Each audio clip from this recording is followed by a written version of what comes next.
se pretendía cintura y cadera valorar como relación importante, pero vean ustedes las posibilidades de error que podemos tener.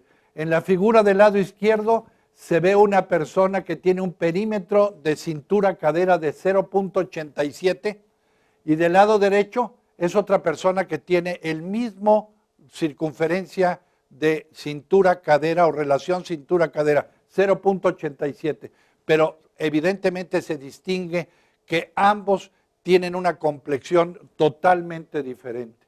Y es por eso que actualmente lo que se señala como parte importante para distinguir los tipos de obesidad es simplemente medir el perímetro de cintura. El perímetro de cintura se valora particularmente en una línea imaginaria que va del reborde costal a la cresta ilíaca. La parte de en medio de esa línea es el sitio donde se debe de medir. No necesariamente debe de coincidir con la cicatriz umbilical, porque muchas veces la cicatriz umbilical puede ya estar llegando por la pancita de la persona casi a las rodillas, y lo que estaríamos valorando sería un perímetro de rodilla más que perímetro de cintura. Es la mitad de esa línea entre la última costilla y la cadera que se debe de valorar. En la mujer, el perímetro de cintura que se recomienda es por abajo de 80 centímetros. En el hombre es por abajo de 94. Cuando el perímetro está entre 94 y 101.9, esa persona, hombre, ya empieza a tener un riesgo. En la mujer de 80 a 87.9 igual. Pero cuando empieza a partir de 102 o de 88 en la mujer, el riesgo es alto. Y por lo tanto, en la exploración física se debe de valorar esta circunstancia. En un estudio que tuvimos oportunidad de hacer junto con nuestro equipo, valoramos particularmente la relación en índice de masa corporal y de cintura, y se ve que el riesgo particularmente a diabetes o a hipertensión arterial empieza muchas veces en cifras un poco más bajas que la Organización Mundial de la Salud ha establecido, de 25 para el índice de masa corporal y de 88 o 100 o 94 para el hombre. Y vean, por ejemplo, en el hombre desde 24 de índice ya hay un riesgo para este problema, y de cintura a partir de 90 en el hombre lo tenemos valorado como tal. Tenemos que tener tácticas y estrategias para disminuir el problema. Y yo creo que las autoridades han estado con gran interés a llevar a cabo estas tácticas y estrategias que nos permitan valorarlo como tal. La disminución de la prevalencia de obesidad es un problema de todos, donde interviene la propia persona, forma muy importante, interviene la familia, intervienen las escuelas, interviene la industria alimentaria, interviene la industria refresquera, coordinados todos desde el punto de vista de gobierno. Y obviamente la disminución de la prevalencia a través de esta responsabilidad es probable que podamos empezar o bien a resolver el problema o bien a que no se presente el problema como tal. La disminución de la prevalencia de la obesidad es indispensable para desarrollar estrategias en el núcleo familiar, con los padres de familia, con las escuelas, con la industria alimentaria, y que podamos evidentemente mencionar esto. Cuando la persona vamos a tratar de disminuir su peso, ya está planteado el problema de sobrepeso, obesidad, tenemos que darle motivación y decirles, por ejemplo, que simplemente con la disminución entre el 5 y el 10% del peso corporal que tiene, por ejemplo, una persona que pesa 100 kilos, el llegar simplemente a 95 kilos puede reducir mortalidad, puede reducir alteraciones de eventos mayores, puede reducir 50% de la glucosa, descender 10 milímetros la tensión arterial sistólica y descender 20 milímetros la tensión arterial diastólica, descender 10% el colesterol, 30% triglicéridos, 15% de LDL e incluso aumentar 8% de HDL como tal. Yo comparto, y espero que ustedes también lo compartan, los datos que la Organización Mundial de la Salud nos establece. El tratamiento y manejo de la obesidad debe ser en forma integral. Y no es simplemente adelgazar, porque esto lo podemos obtener con medidas bariátricas quirúrgicas, los podemos obtener por miles de remedios que no son muy éticos, que ponen en un contexto de alta posibilidad de comorbilidades a la persona. Yo aprendí desde los primeros años de medicina que antes que curar hay que no dañar. Y esto es algo que debemos de entenderlo en obesidad en forma muy importante. El 80% del mercado de la industria farmacéutica está a través de derivados anfetamínicos y esto hay que tener mucho cuidado como tal. Es lograr una buena salud a largo plazo y tratando fundamentalmente de identificar a las personas de mayor riesgo para poder dar un manejo integral y mejorar su calidad de vida en forma particular. Los aspectos terapéuticos van desde los nutricionales, conductuales, actividad física, farmacológicos, cirugía o combinados. Se debe de dar el tratamiento en forma individualizada. A cada paciente se le debe de optar por cuál es su medida mucho mejor. Dentro de los programas generales debemos de partir a través de un estilo de vida, genética, medio ambiente, y en los cuales particularmente tenemos las medidas conductuales, los fármacos, la cirugía, y actualmente están incorporándose manipulaciones genéticas y manipulaciones inmunológicas como tal.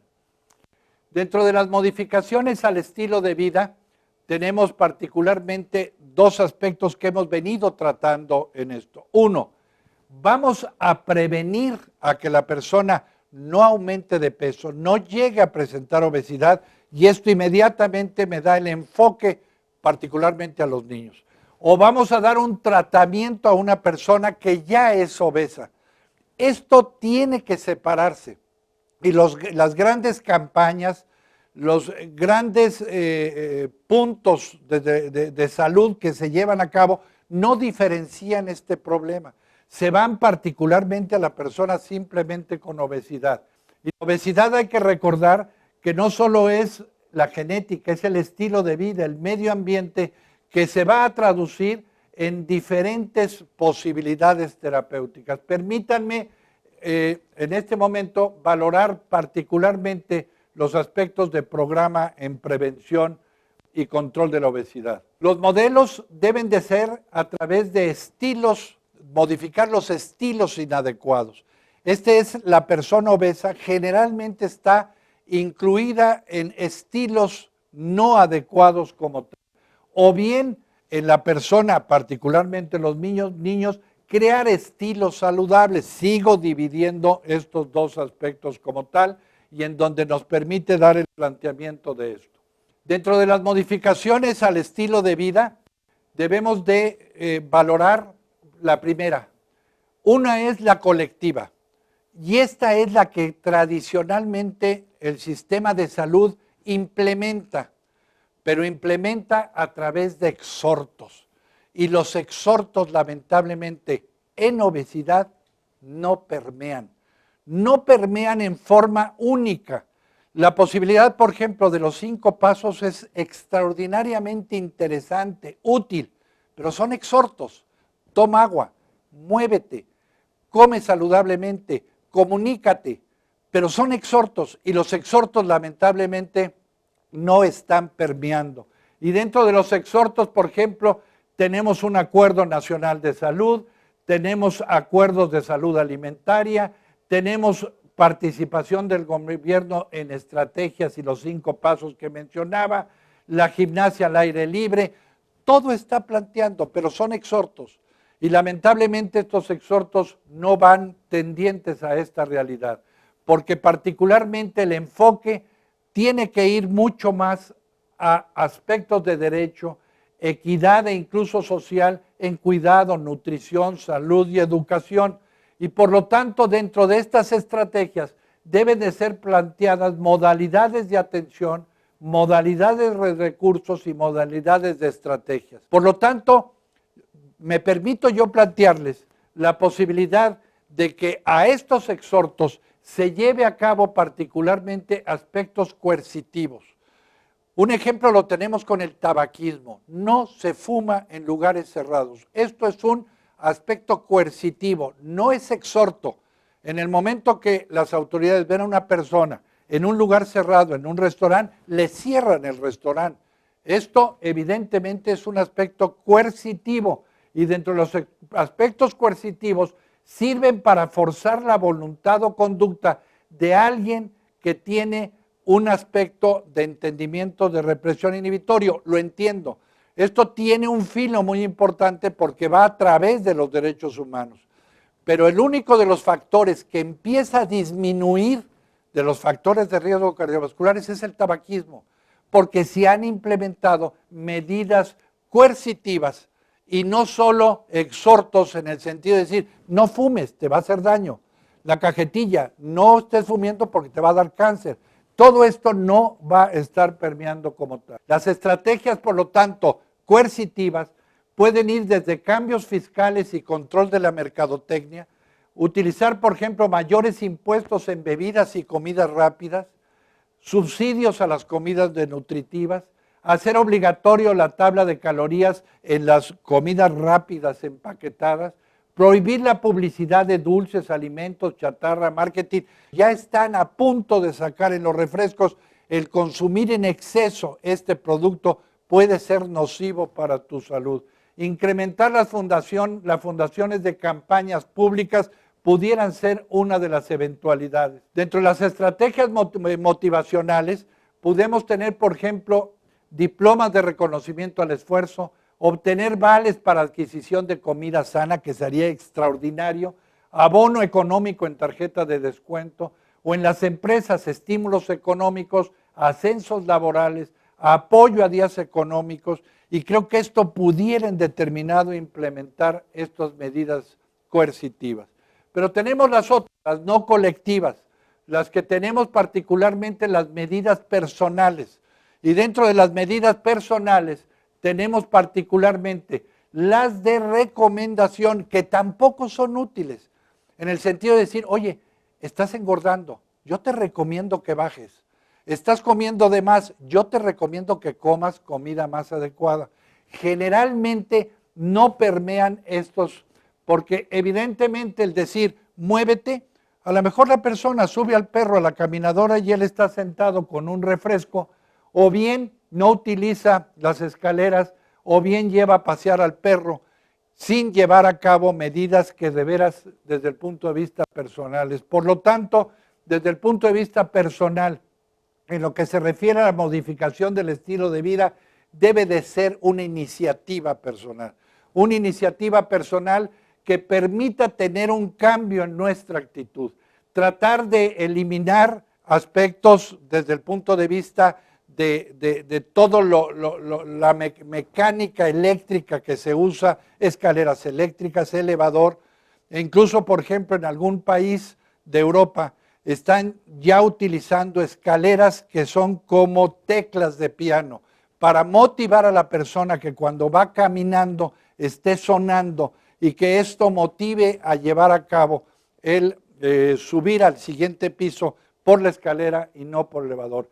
Y hay que cambiar esta actitud. Sociedades que han cambiado, que nos han demostrado que sí se puede. Por ejemplo, la fiesta de bicicleta en Madrid, el transporte familiar en Helsinki, el transporte habitual en Copenhague. En Estados Unidos se están haciendo programas que están tendiendo a motivar a la persona a esta motivación. Pero ahora tenemos el otro punto. Ya revisamos lo que se refiere a la persona obesa al darle modelos de este cambio que debe de tener a la posibilidad de crear estilos saludables. Y esto va directamente enfocado a los niños y obviamente aumenta el enfoque desde el punto de vista a los padres de familia. La creación de estilos saludables también son desde el punto de vista colectivo, pero generalmente se hace por iniciativas. Por ejemplo, los artículos que están viendo ustedes de la Ley General llevan la promoción del mejoramiento de atención y prevención de la obesidad como tal. El abuso en el consumo de este producto puede producir obesidad y ser nocivo como tal. El decreto ya lleva una sanción, el decreto lleva una situación en donde si la persona no lo realiza, obviamente puede llegar a tener algunos aspectos que pueden incidir particularmente en ellos. Por lo tanto, estas propuestas deben de ir no solo a sitios gubernamentales, a empresas, a escuelas e incluso en el hogar, que permiten en determinado momento modificar ese estilo que estamos teniendo y que particularmente estas estrategias lleven cambios de este paradigma en cerrar filas con la industria alimentaria, refresquera, normar la publicidad, reducir porciones en restaurantes. Por ejemplo, ustedes ya llegan a sitios de establecimientos que se daban hamburguesas de 3, 4, 5 grupos de carne y que evidentemente la persona le daban un vaso para llenar el refresco las veces que quisieran. Ya esto ya no está teniendo un avance. Este tipo de industrias ya ha mediado, ya ha ido disminuyendo sus porciones e incluso ustedes pueden llegar a ver los pizarrones para cuando van a adquirir alimento, tienen la posibilidad de tener hamburguesas mucho más amigables, pero también tienen otro pizarrón en donde vienen aspectos, por ejemplo, de ensaladas, de fruta, de carne, mucho más adecuada y amigable. Aparte de los aspectos colectivos para crear estilos de salud, estamos teniendo también los aspectos de tipo familiar. La familia es muy importante en esto, para tratar de tener familias sanas, no esperar a que la persona se haga obeso. Desde el punto de vista familiar está la educación, y desde el punto de vista de educación tiene que ser planteada en familia, teniendo oportunidad que las escuelas de familia ayuden a tener o incorporar esta educación alimentaria como tal. Pero no solo eso, la posibilidad también de que no solo la familia, el ejemplo es muy importante. El ejemplo de los padres hacia los hijos es fundamental.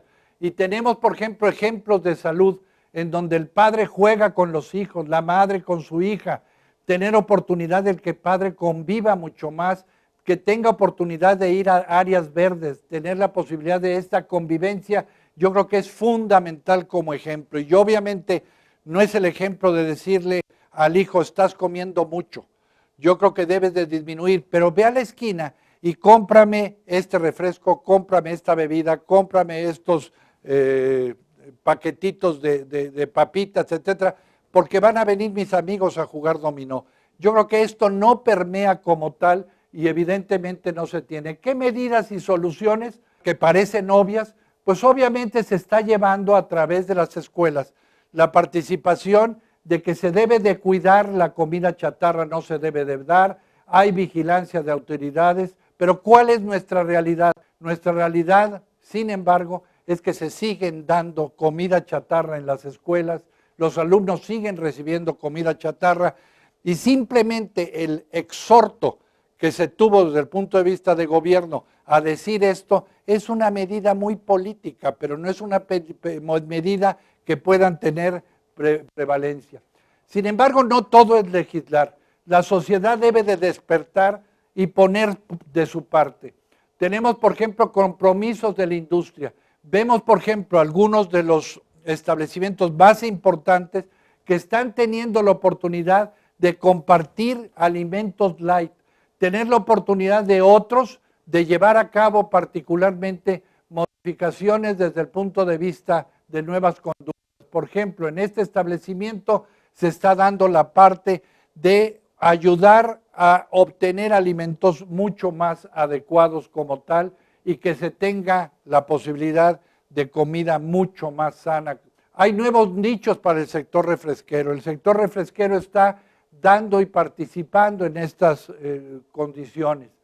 Obviamente el magisterio está dando también su parte, tratando de valorarlo. Sin embargo, se demuestra que solo el 30% de los alumnos tiene dónde ejercitarse. En las escuelas no hay un sitio adecuado, hay un número muy importante de alumnos y realmente no hay participación de esto, que tendría que llevarse a cabo un aspecto de infraestructura de modificación. Pero hay cambios, por ejemplo, en algunos establecimientos proponen maratones, proponen carreras. Creo que esto está dando la pauta. Más aún de que actualmente sale un estudio que es el Look Ahead, en el cual el propósito de este estudio que salió en el año 2002 fue establecer qué tanto el cambio de estilo de vida podía participar. Al paso del tiempo se ve que simplemente el cambio desde el punto de vista de actividad física o de alimentación no es lo único, requiere de educación, requiere la participación de toda la sociedad para poder llevar a cabo estas modificaciones. Pero la sociedad debe de cambiar también, debe de entender, por ejemplo, que se deben de usar mucho más los corredores, los pasillos, las escaleras, la posibilidad, por ejemplo, de estas personas que van a su centro de ejercicio, están subiendo por la escalera eléctrica en vez de por la escalera. Todo esto tiene que cambiar en particular. Debemos de vencer el sedentarismo. Vean, por ejemplo, escaleras vacías en términos generales, pero obviamente las sociedades modernas lo han entendido. Y la participación, por ejemplo, de carros, que en comparación a bicicletas, ha cambiado radicalmente. Por ejemplo, en Copenhague, por darles una idea, por cada carro hay 500 bicicletas. Los carriles para las bicicletas son más importantes que los carriles para carros. Pero obviamente el gasto que requiere de impuesto un carro es altísimo. Cuando uno llega, por ejemplo, a los sitios gubernamentales, los estacionamientos, en vez de tener muchos carros, están llenos de bicicletas. Los padres van llevando a los hijos en bicicleta y que esto obviamente tienen que estarse modificando. Se debe de enseñar a los médicos. No todos los médicos están con el perfil para atender al paciente obeso.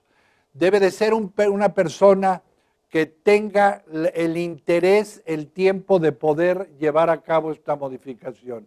Y que obviamente se ejecute lo que ya habíamos dicho, estos cambios a partir del gobierno que puedan incidir en forma mucho más importante en esta región como tal. Las estrategias en el sector de la salud deben de avanzar en normar, garantizar un tratamiento de obesidad efectivo, ético y seguro. Pero nos hacemos la pregunta, ¿y los fármacos? En 1997, la dexfenfloramina, por problemas vasculares, por problemas de hipersoliteronemia, sale del mercado. En el 2008, Rimonabant fue suspendido por una serie de elementos que todavía están en mucho cuestionamiento, pero que también salen del mercado. En el 2010 sale sibutramina también, y por lo tanto, la pregunta que se nos da en el momento actual es, ahora díganme, ¿con qué vamos a tratarlos? Actualmente tenemos exclusivamente Orlistat, que es un elemento que disminuye 30% de la absorción de grasa a nivel intestinal, pero tiene que ir con un cambio de estilo de vida, si no, no es útil. Y en el 2012 fueron aprobados dos nuevos fármacos. Uno es locacerina, que es un inhibidor de la recaptura de serotonina, con un modelo de mecanismo de acción muy semejante a la sibutramina, pero que obviamente requerimos tener más estudios y más experiencia. Y el segundo, que tengo preocupación, que es fentermina mastopiramato, que es el quizimia, y que tiene una actividad anfetamina o parecida a la anfetamina, y es un medicamento que se utilizaba como anticonvulsivo. Creo que esto hay que tener cuidado, sin embargo, ya fueron aprobados por FDA estos dos compuestos y es lo que tenemos. Está difícil, ¿verdad? Los genes no ayudan, el medio ambiente tampoco, la sociedad no quiere cambiar, los padres tampoco, la Secretaría de Salud no puede hacerlo todo, los médicos no hacemos mucho, el paciente quizá menos. Esperar a que otros hagan lo que podemos empezar en casa es difícil. En casa debemos de entender que debemos seleccionar mejor los alimentos, que el marido acompañe a su esposa al supermercado, que revisen las etiquetas de los alimentos, establecer horarios de comida, actividad deportiva de preferencia familiar, limitar las horas de ver televisión, uso de internet o computadoras pudieran ser en general buenos. El panorama es ambiguo. Algunas cosas parecen mejorar, pero otras están francamente en atraso o van en franco retroceso. La solución está en todos nosotros. Todos tenemos que participar, la familia, la persona, el médico, y que todos en conjunto tengamos como un equipo la posibilidad de integrarnos para que trabajemos por el cuidado de salud en forma en conjunto como tal. Una parte que me gustaría terminar es quién debe de abordar y atender al paciente que presenta obesidad o a la persona que tiende a tener una prevención a la obesidad. Es evidente que requerimos una persona que tenga este tipo de perfil, que sea un médico titulado, que tenga interés y tiempo y ser ético. Además, ser congruente. Una persona obesa es difícil que pueda permear en atender a una persona obesa. Conocer sus objetivos, conocimiento integral del problema, ser una persona que motive, debe de ser un líder para poder permear. Capacidad de atención integral del paciente debe de estar valorado. Obviamente hay que entender que hay cosas en la vida que no podemos prevenir. Afortunadamente, la obesidad no se encuentra dentro de ellas. Espero que este panorama de la obesidad lleve a cabo algún objetivo de motivación ante ustedes que permita la atención más adecuada, más integral del paciente obeso. Muchas gracias y hasta la próxima.